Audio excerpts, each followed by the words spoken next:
Down! Green team! Green team! Set! Hey!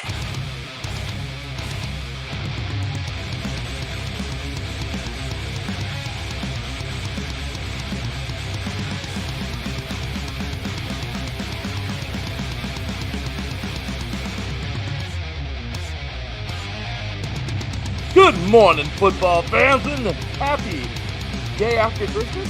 Merry, happy day after Christmas. You know, fun stuff, right? Hopefully all of you had a wonderful, wonderful Christmas yesterday. A very Merry Christmas to all the wonderful things that you wanted because, well, let's see if our football fans out there got what they wanted, right? This was a fun day. We had ourselves a Merry Christmas all around, right? Like you said, these come first. But you happen to root for a specific team, and you are not a Lion or a Chief or a Commander. Maybe your Christmas is a little bit better. We'll be getting into those NFL Christmas Day games coming on up today. And then in just about an hour and a half, we have ourselves another bowl game starting. Got 3 more today, and then Teran and I will be back tomorrow morning. We got all kinds of test stuff coming your way. Today we have the Game Above Sports Bowl. It should be a lot of fun. The Rate Bowl and the Serve Pro First Responders Bowl coming on up today. So that's really good ones here. At least one of them for sure is going to be, we're hoping, a really good one. And then, of course, don't forget about that good old bowl in Hawaii, man. The Hawaii Bowl, that was probably my all-time favorite bowl for sure of at least this season, maybe even the last couple of seasons. Man, that was a fun one. So we'll get into all of that today. How did Hawaii come back? How did they survive that thing? They were down 21-0 at one point during that game. Yeah, so we got all that coming up today, and a little more, and then of course we'll set it off into tomorrow. Today's going to be a short show. Obviously not a lot to talk about, but Teran and I want to keep it rolling, keep it nice and crisp, and then not have a million bowls to talk about every show we come back. So Christmas tree is lit. We even got Blue back here chilling, hanging out the back of the couch. And, of course, my boy Teran's in the house. We're going to have ourselves a great party today, guys. So, again, welcome to the day after Christmas edition of 3 and Outs right here on Ice Radio, Georgia. Raw.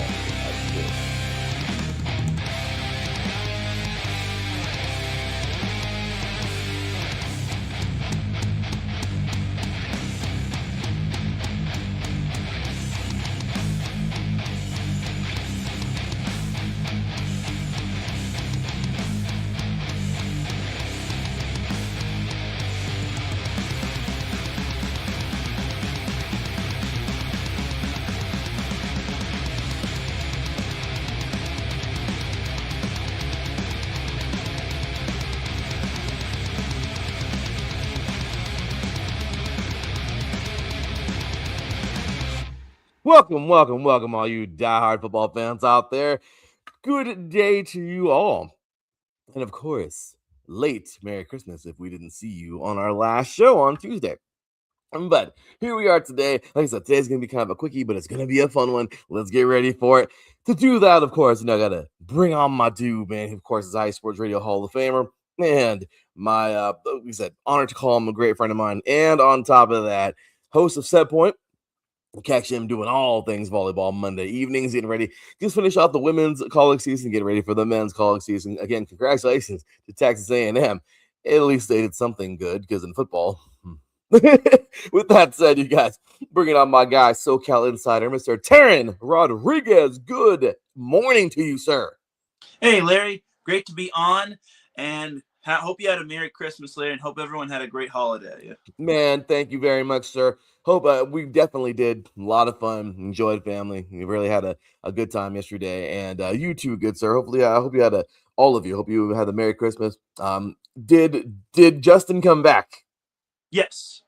Sweet. Well, that's awesome, man. Glad that he came and you guys were enjoying the family. And obviously, ladies and gentlemen, that's Teran's older brother who's been on lots of his shows for lots of years. So appreciate you, man.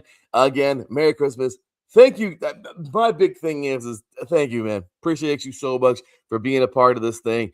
Teran has been with this station for basically the entirety of its existence. Well, not the entirety, but a lot a long time, and has delivered a lot to our station. So if I got to say anything, Teran's gift to the station is just being a part of it because he's the man. So appreciate you, Teran. Thank you, man. Thank you, Larry. Appreciate that. That All means a right. lot. Yeah, of course, brother. But definitely, and I mean it, man. Mean every word. So, all right. Well, with that said, today we don't got a whole bunch of time. We got like legit like 45 minutes from now, which is kind of cool because it's a short show. It's a fun one. It's kind of a sporadic one. I mean, it's not we planned it, but anyway, let's do it, guys. Let's go ahead and jump on into it. No commercials or anything like that. Check out our awesome sponsor, Planet Jerky, Premium Biscuit Beef Jerky. The jerky that's on a whole other planet. Give them a follow right there at Planet Jerky. These guys are awesome. Appreciate them. Of course, Vital Apparel. Show them some love, man. Supporting mental wellness. Supporting mental health and wellness. And of course, check out their awesome gym apparel. And you can follow us at TikTok, YouTube, and X, IA Sports Radio. And Instagram is back. And oh yeah, guess what, guys? Website. Be looking. It's not too far away now. We're getting it back up. So salute to you, Mr. Marcus Lowe's Great. Merry Christmas to you as well, sir. Everybody in the chat, we appreciate you guys. Teran, we got a lot to talk about. Actually, we don't. We don't have a lot to talk about, but we have a little bit to talk about in a little bit of time. So let's do it, Teran. We're gonna start things off. We actually ended off again on Tuesday morning. Was our last show that we had. Yep. 10 o'clock. Then we brushed on in to the, where was it at? The Bushes Boca Raton Bowl. That was a fun one, was it, Terry? Oh yeah. So let's do it, man. Let's go ahead and talk about this game.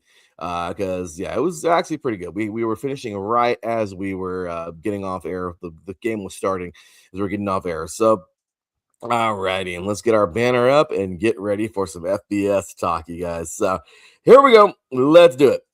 So this was crazy. Louisville survived a wild fourth quarter and a furious Toledo comeback to claim a 27-22 win in the Boca Raton Bowl, finishing 9-4 on the season. Quarterback Miller Moss, again, we know this guy from USC. It's Aaron. We both think he did dirty. He threw for 2 touchdown passes and managed the game efficiently, while Isaac Brown provided the knockout punch with a pair of rushing scores, including a 53-yard burst late into the fourth quarter. So Toledo refused to go quietly. The Rockets scored 19 points in the fourth quarter, which is absolutely insane. Blocked an extra point and returned it for 2, and pulled within 5 after Chip Trayanum's, I believe how you say his name, a late touchdown run. So a sideline attraction, special teams chaos, and multiple momentum swings turned the final minutes into pure bowl season madness. This game was nuts, man. And Louisville ultimately iced the game by running out the clock, holding off Toledo's late surge. But that was a pretty good one. So, Darren, what are your thoughts on that game, man? Yeah, it was a rather interesting game. I didn't think Louisville would need to go down to the wire. I thought they would control this game throughout most of the way, just because, well, Louisville's been battle tested, and it took Toledo 3 quarters to actually get their offense going. Yeah. And thankfully for Louisville, they had a little bit more in the tank to withstand Toledo. So credit to Toledo. I think they were under the radar. I think everyone underestimated them. Whereas for Louisville, I think they kind of were a little too big for their britches. And thankfully they had a fourth quarter surge to prevent Toledo from rallying back. So a great win, though Miller Moss could have been, Miller Moss was serviceable today. The big hero was Keyshawn Brown, who was just outstanding on the ground for the Cardinals. No, really, man. Dude was insane. And I know, just really quick, man, I don't want to get too much into this, but man, Miller Moss is special, man. He's a good player. He's got a lot there, and I'm bummed out he's no longer at SC again. We did think he got done pretty dirty. It's not that we don't like. I don't know.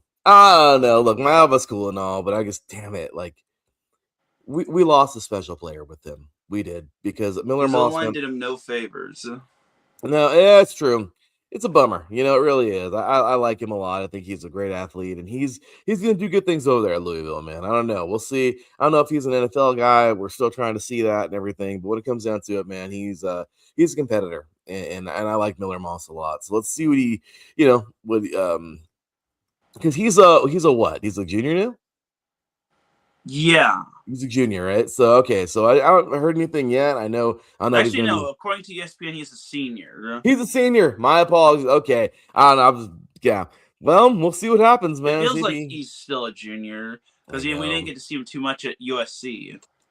It's a bummer, man. We'll see where he ends up. I don't know. We'll see where he ends up going and playing football. Hopefully he does. I don't know if that's it for him or whatnot, but overall, just a great guy, man. Just a great athlete, and I like him a lot. So congratulations to him on winning that game with his team. And just a bummer. Good day to you, sir. Mr. Glenn Ritter jumping on in the chat. Appreciate you guys. Like I said, got a short one today. Just covering a couple bowls. So good stuff there. All right, Taryn, let's go ahead and run off here into our next bowl game. The New Orleans Bowl. This was a fun one, man. West Kentucky and Southern Miss delivered a pretty good game. This was this was pretty fun. So West Kentucky flipped the game after halftime and pulled away late to defeat Southern Miss 27-16 the New Orleans Bowl, finishing the season 9-4. So backup quarterback Maverick McIver was the turning point, coming off the bench to engineer 3 second half touchdown drives, including a short rushing score that tied the game in the third quarter. Southern Miss led 13-6 at halftime behind City kicking and early touchdown passes. But Western Kentucky's defense, man, they tightened in the fourth quarter. George Hart III punched in the go-ahead score before Mavis Parrish iced it with a 54-yard touchdown run. Despite outgaining Western Kentucky in the air, turnovers and stalled drives proved costly for the Golden Eagles as the Hilltoppers closed strong in the Superdome. That was a pretty good game, dude.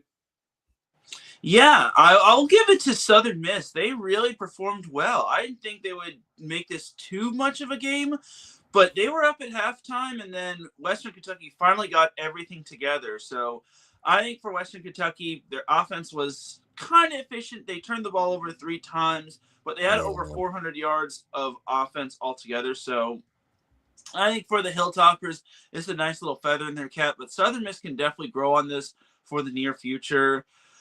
I'm just a little surprised. Southern Miss had a lead, and they were actually leading in the third quarter going into the fourth. But then Western Kentucky realized, oh, wait, we're actually pretty good at this whole football thing. So I think for Western Kentucky, they were able to do that. Me too. I think West Kentucky had this game, but overall it was solid. Really, really, really, really good game. I love seeing the back and forth. It was good. It was a good game overall. New Orleans Bowl did not disappoint. That was one of the games I really enjoyed. So was the Boca Raton Bowl. Both of them were really, really, really good. So, Taryn, let's get to another game. This was actually like, oh man, this was a fun one. I truly enjoyed. I enjoyed all those games on Tuesday, but man, this one was fun. We're gonna talk about the Scooters Coffee Frisco Bowl, man. This was a good one. So Ohio leaned on a physical ground game and timely defense to knock off UNLV 17-10 in the Frisco Bowl, finishing the season at 9-4. So say Bangura was the difference, pounding out 149 rushing yards and 23-yard touchdown that gave the Bobcats control early in the second half. We talked about him. And UNLV struggled to find rhythm. They did. Honestly, okay, they did, but they didn't because it was still a close game. But they struggled to find rhythm. They settled for a third quarter field goal before Anthony Calandria capped off a fourth quarter drive with a short rushing touchdown to pull within 7. Ohio answered by bleeding the clock and adding a critical goal to seal it. The Bobcats defense forced turnovers and limited big plays when it mattered most. So overall, solid game. It really could have gone either way, in my opinion, but it was a fun one. What do you think? Yeah, Ohio really utilized the run game well. They really held UNLV in check throughout 3 quarters in terms of its offense. Like UNLV just could not get anything going, and that's just a big surprise. Just because I thought UNLV was better than that, and heck, Ohio's offense as a whole was just efficient. Yeah, they turned the ball over 3 times, but the fact that they had 350 yards of offense was still pretty impressive, and they were up 14-0 at one point. So I just felt that UNLV just couldn't get into a rhythm, which is pretty sucky if you ask me, because I thought UNLV was better than that. So I think for Ohio, it just goes to show that the MAC is just absolutely underrated, and maybe we're overselling the Mountain West Conference just because I get it. UNLV was in a four-way tie for first place, and they made the Mountain West Conference championship. Yeah. But there's a reason why Boise State beat UNLV because I bet you they did the same thing as Ohio did as well. Yeah, man. And I mean, this is going to show you too, not to go too much longer on this game, but damn it,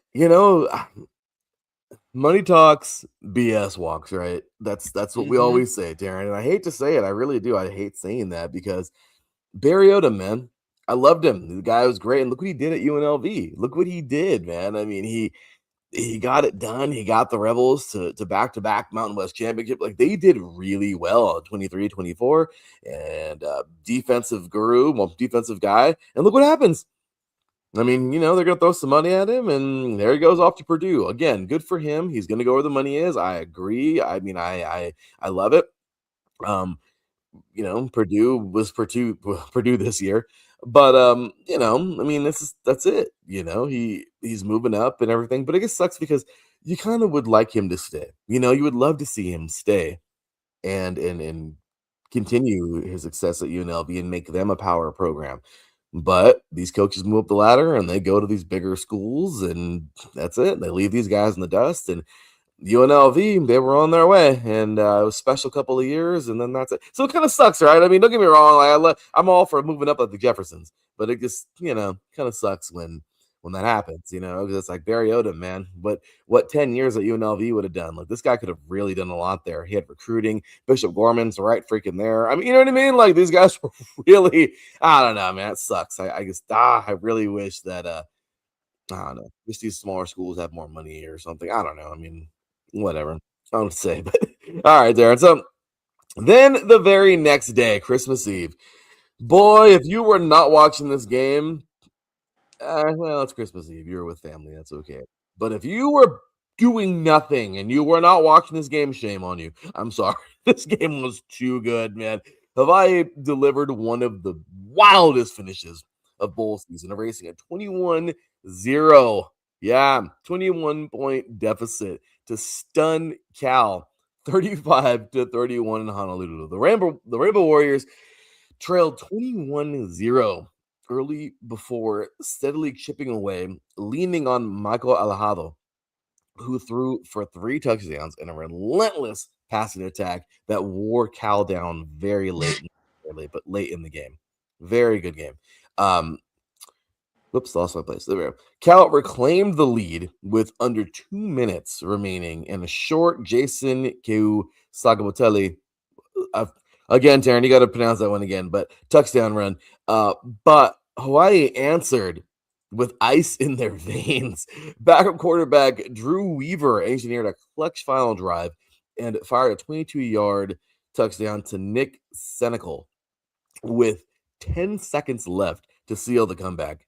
This game was dramatic, emotional, and a signature victory for Hawaii on its home turf. Dude, that was a great football game. Absolutely. Coming back from a 21-point deficit was just unheard of. And you have to remember that Hawaii actually had an interim coach. So I said their head coach was coaching his last game, but I guess his last game came in the regular season. So Hawaii just really you can't script this any better. I think this was Hawaii's first Hawaii Bowl since 2020 or the 2021. Either way, it had been a while since the Bows had been in a Hawaii Bowl. And the fact that they pulled off that victory, you can't script this any better. So it was just outstanding. And I knew Hawaii was capable of competing because they strut their stuff against San Diego State. They really performed well in the Mountain West Conference. They already beat an ACC team in Stanford. So I think for Hawaii, they truly showed that this was indeed their house. So, and all I gotta say is, Akai Elua Aloha. I love it. Give Hawaii the win. I love it. Well, Teran covers, I'm telling you, man, their men's volleyball team is pretty top notch. And obviously, it's pretty cool. Teran spent some time covering the Rainbow Warriors, and obviously knows a thing or two about their football program. And I mean, again, Hawaii is historically they've been okay, But again, like UNLV, like you just want to see these teams that are a little bit lower than everybody else get a little higher. Maybe it'll happen. Who knows? Maybe Willie Coach wants to stay, but then again, I know it's no fault to anybody. You got to chase down that money, man. So it happens. But bummer. But same exact time, it happens, right? So all right, Taryn. Well, we will get back to bowl season in just a little bit because we got some games coming on today. But we had a couple games yesterday that were pretty fun. Oh, Blue's back for this one. She's ready to talk some NFL, man. Let's do this. Yesterday, we had 3 football games that were pretty fun. Uh, well, hey, look, we enjoyed family. We had a great time. We really had a good time yesterday. Had some delicious food. Everything was great.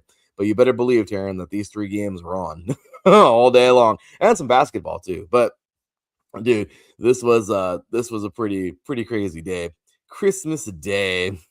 Cowboys Commanders started off in our nation's capital.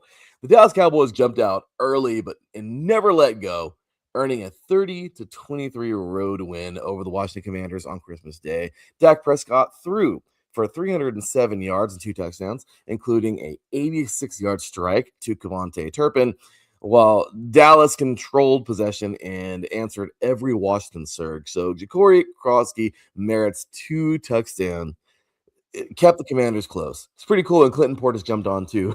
He busted for like 70 when Clinton Portis jumped on to talk to the guys on the stream, but it was pretty cool. But Dallas, their offense sealed it.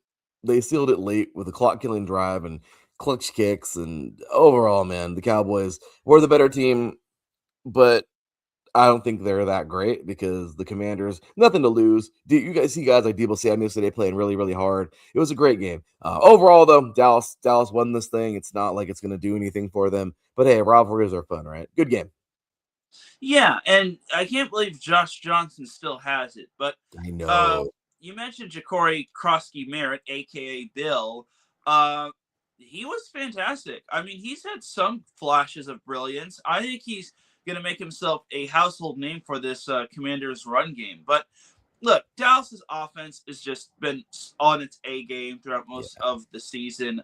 I think last week against the Chargers, it didn't do any justice just because the Chargers defense has been really on one ever since the bye week. So I think for the Cowboys, this was just another feather in their cap, and just another Dak Prescott had himself a nice little game. And then for the Commanders, it's just been that type of year. Just got to prepare for next year and make sure you keep Jaden Daniels protected, as he had a sophomore slump, obviously. Oh, seriously, man, poor guy, and it's you hate to see it, the injury and everything too. But it's rough go, man, overall. But yeah, it sucks. What sucks the most about this is the fact that I don't know, man. I wanted to see the Commanders build on last year. And, it's like a freaking one-hit wonder, man. They suck again. No, we suck again. So anyway, it sucks, man. So okay, well after that we had another good game, and this one, if he's still in the chat, our very own Glenn Ritter really enjoyed this game.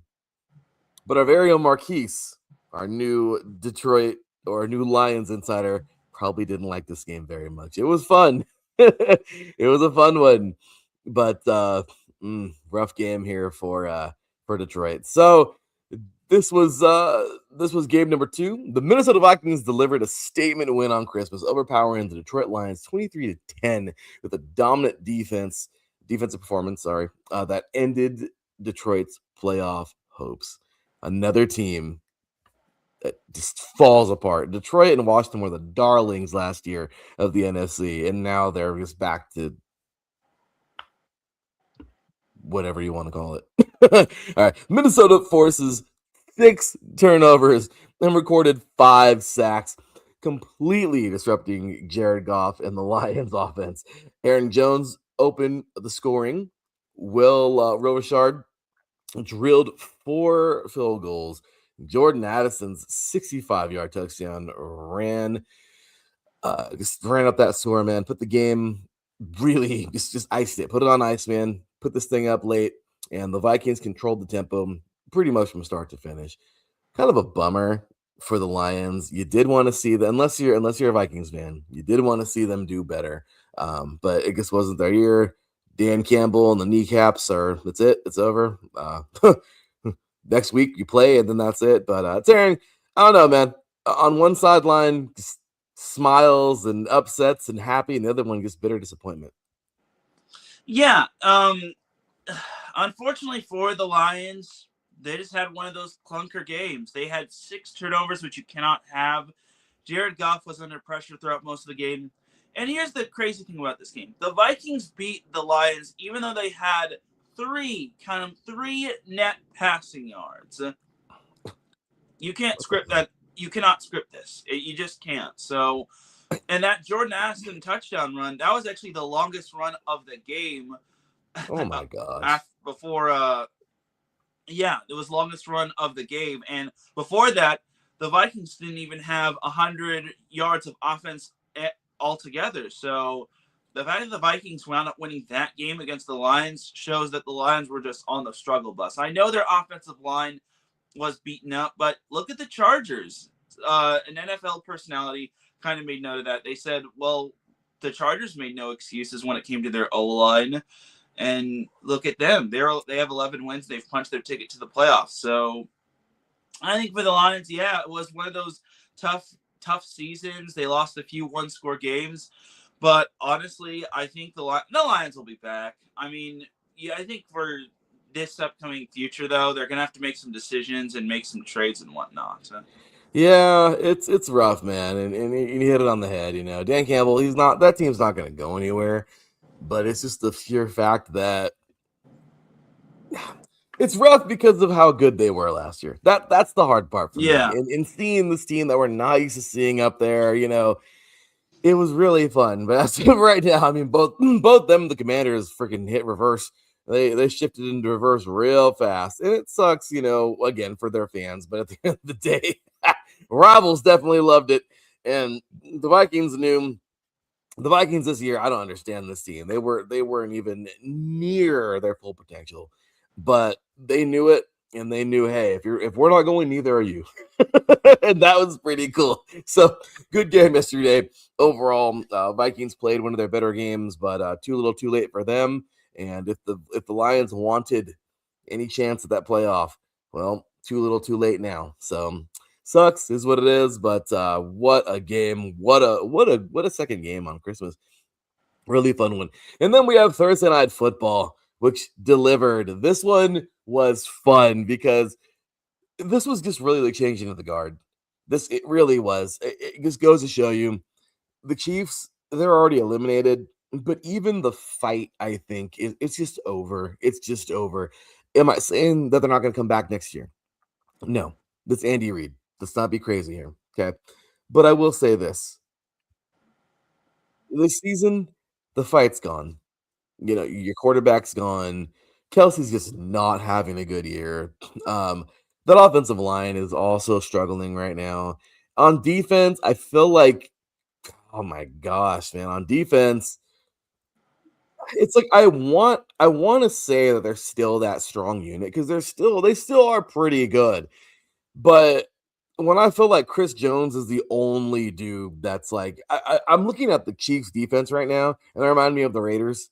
How it's just Crosby out there. It's just Crosby. That's what it looks like.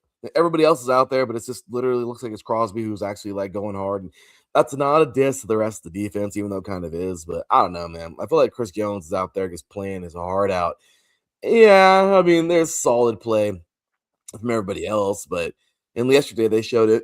Defense was okay, but I don't know, man. Again, I just feel like the Chiefs, the steam is gone, and now that Mahomes is gone, it's definitely so maybe they're in screw up mode. I don't know, but even if you're in screw up mode, I don't think they're gonna this fan base, this team, they're too proud to lose at home, especially on a nationally televised game, televised game on Christmas Day. So honestly, I think they just got beat. That's what happened. They weren't tanking or anything like that. They just got beat. Rough go, but the Denver Broncos closed out Christmas with a statement win, knocking off Kansas City 20-13 at Arrowhead to finish the regular season. Well, not finish the regular season, but to continue their season. One more week to go. they're at 13-3 right now and secure the AFC West crown. That's what they did do. Well, kind of. They did, right, Teran? I mean, No, they didn't. If the Chargers lose tomorrow, then the Broncos get the AFC West crown. If the Chargers win tomorrow, then the Broncos have to win next week against the Chargers in Week 18. So okay. That's the little play. Teran is really good at the scenarios, so every year I just let him have those. I try He's to like, be. no, yeah, Teran is great at those. Me, I'm trying to keep all this together and everything, but Teran's like, I got you with the scenarios. So good old Teran, appreciate you, man. So there you go. So it's almost there. Okay, they almost got that AFC West crown.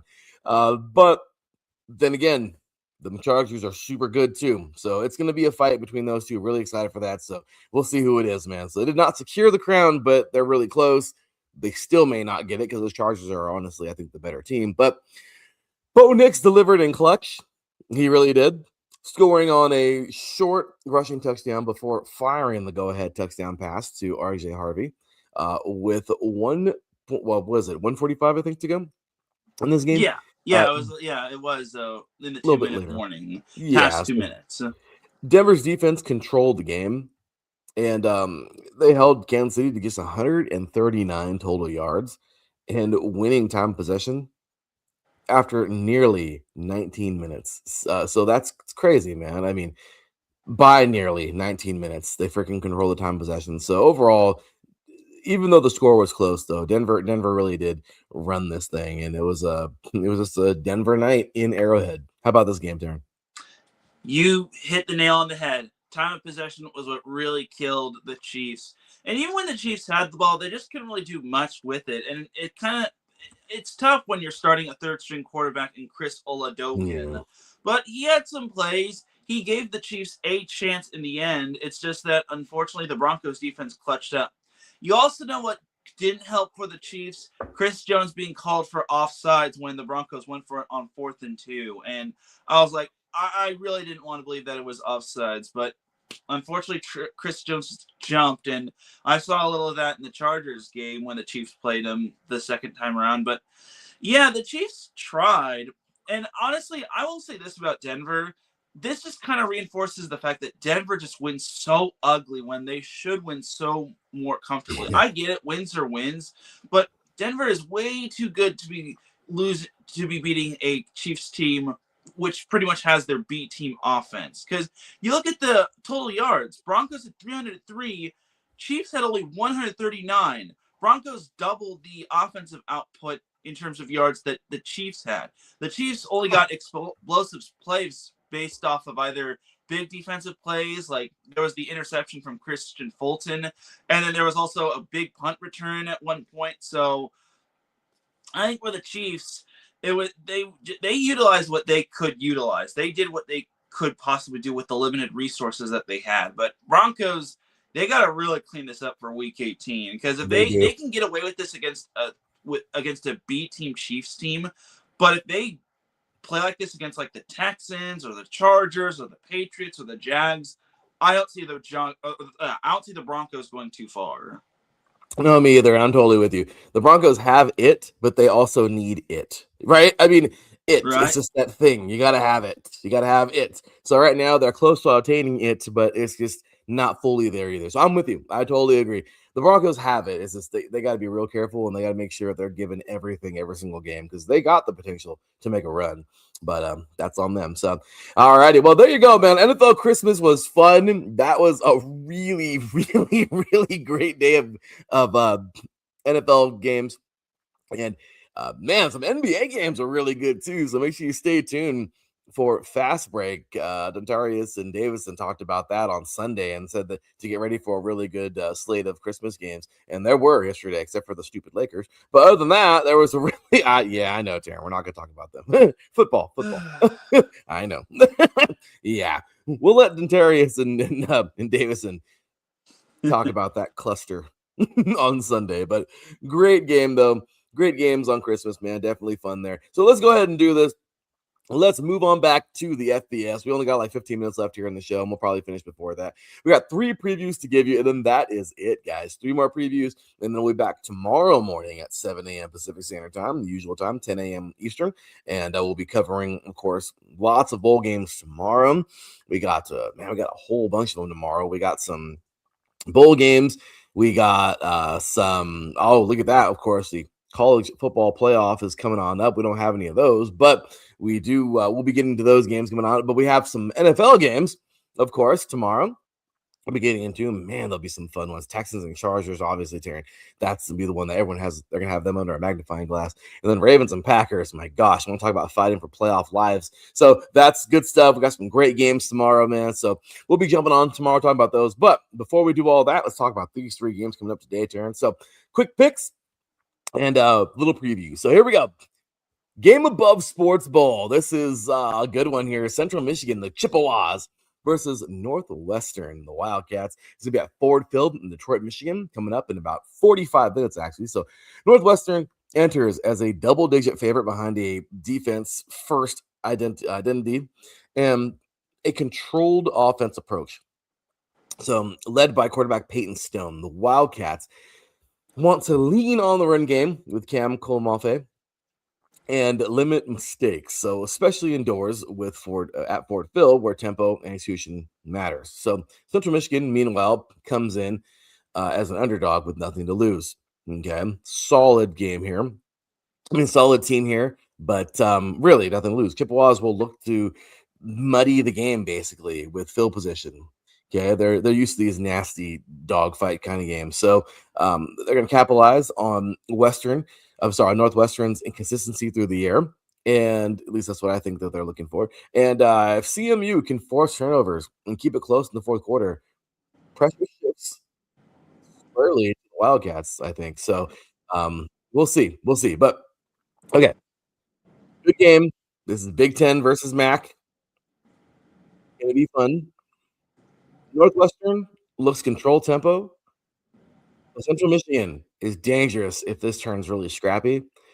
This is a close one for me, Teran, and I really want to go with the scrappy, but I'm gonna take Northwestern by a hair. What do you think? Yeah, I think Northwestern will win. I mean, Northwestern had to move mountains in order to get to the bowl game. And you got to remember, Northwestern has been battle tested in terms of the Big Ten. So I'll take the Wildcats. I don't understand why they're double-digit favorites. I mean, yeah, MAC versus Big Ten.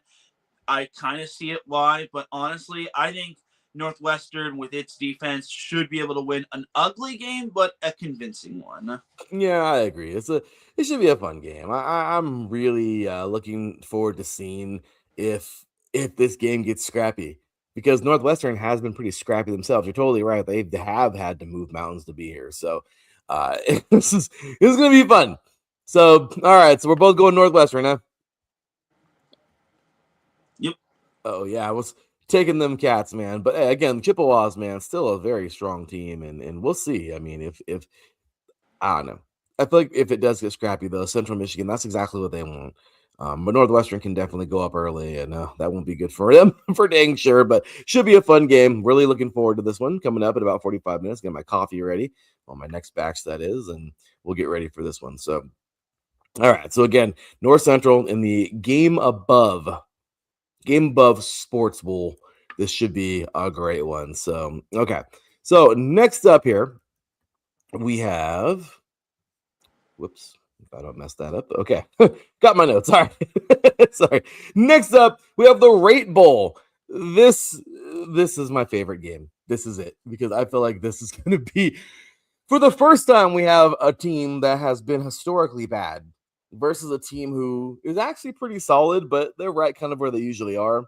But I'm just excited to see this little team that could actually look a little bit better and see if they can pull this off. And even if they lose, they're here. I mean, I don't know, but the Rate Bowl, New Mexico Lobos versus the Minnesota Golden Gophers at Chase Field in Phoenix, Arizona. This matchup pits New Mexico's best season in years against a Minnesota team built on physicality and discipline. The Lobos rely on balance and efficiency from quarterback Jaden Lane while trying to shorten the game with the run game and limit mistakes. Definitely limit big mistakes. So Minnesota counters with size up front, defensive toughness, and a grinded out style that fits a low total. If the Gophers can control the trenches and force New Mexico into obvious passing downs, they'll have the edge. But New Mexico's confidence and momentum make this one kind of dangerous. So this is a sneaky good matchup in Phoenix. Teran, who are you taking? I think this is a very obvious game to predict. You know, even though Minnesota has won 9 straight bowl games, which I find it hard to believe, but you know what I say to that? I'm picking New Mexico to win this one. You're taking the Lobos. You're taking the look. You're totally right. This is a game where you can see the little team that could.